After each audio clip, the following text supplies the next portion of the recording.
This is the Morning Five. I'm your host, Michael Ware, President and CEO of the Center for Christianity and Public Life, giving you 5 minutes of news and scripture Mondays through Thursdays.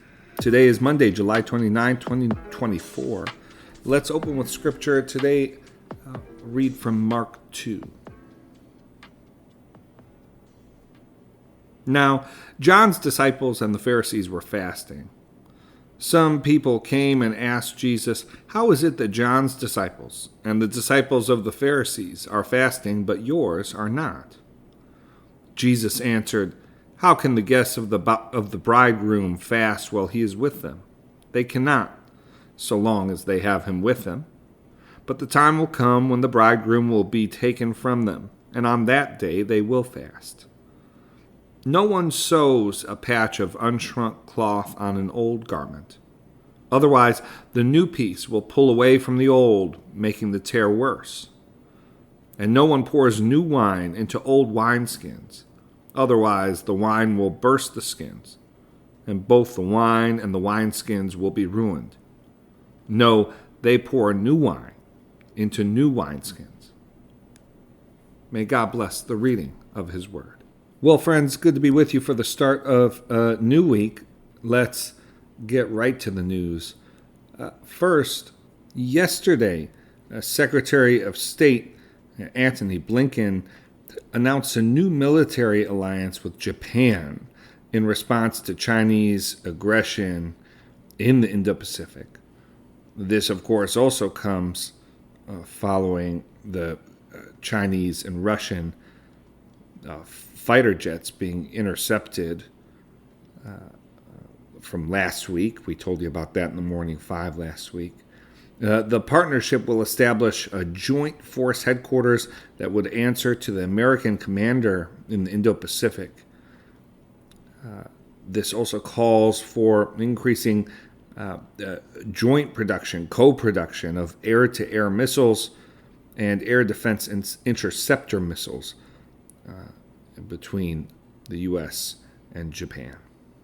Second news item, Vice President Kamala Harris's presidential campaign has announced that they've raised over $200 million in the first week of her candidacy. This is a significant figure that has been driven by first-time voters, first-time donors, and support from young voters. 2/3 of the donations came from first-time donors, and the campaign also benefited from Democratic donors who had stayed on the sidelines since President Biden's debate performance. And so with less than 100 days left in this campaign,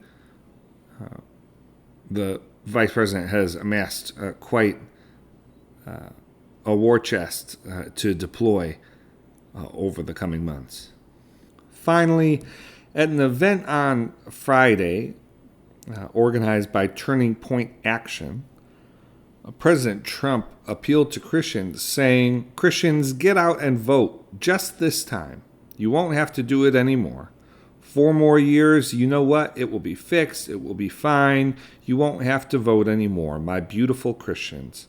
The Trump campaign has said the remarks were about unifying the country, while conservative and Republican activists did not like Trump's implication that Christians would not have to vote in future elections after 2024. All right, that's your news for the day. Let's close with prayer.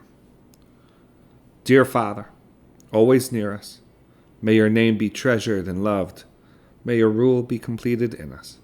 May your will be done here on earth in just the way it is done in heaven. Give us today the things we need today, and forgive us our sins and impositions on you, as we are forgiving all who in any way offend us. Please don't put us through trials, but deliver us from everything bad, because you are the one in charge, and you have all the power, and the glory too is all yours forever, which is just the way we want it. All right, friends, thank you for joining me today. The Morning Five is brought to you in partnership with the That Sounds Fun Network, supported by the Center for Christianity and Public Life. Hope you have a great start to your week.